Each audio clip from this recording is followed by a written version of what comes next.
Muy buenas, supongo que si estás viendo este vídeo es porque quieres el material del Memory Mundial que estamos presentando estos días en nuestra cuenta de Instagram.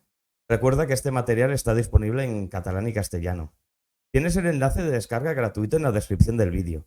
Lo puedes descargar como siempre has hecho a través de la página de Gumroad. En esta ocasión el archivo descargado tiene una pequeña contraseña. Si te esperas un minuto la podrás leer aquí en pantalla.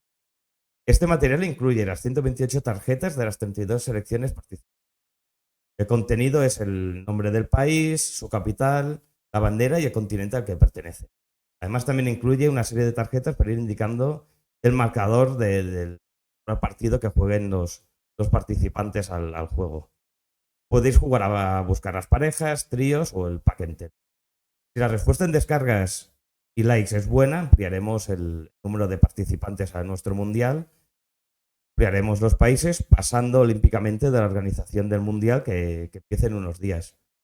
Si os fijáis en el material, que lo tenéis aquí en pantalla, en ningún caso hacemos referencia a Qatar. Ya sabéis que es un país que sistemáticamente destroza todos los derechos humanos habidos y por haber, así que aprovecho para recomendar hablar de ello en clase.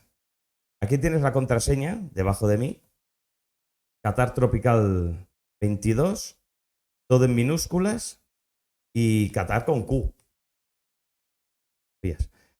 Muchas gracias por tu atención. Espero que le puedas dar like a la publicación de Instagram, a este vídeo. Nos ayudarás a hacer crecer a nuestro canal. Y nos vemos pronto. Espero que disfrutéis del material y que lo pongáis en comentarios cómo os funciona en clase. Muchas gracias.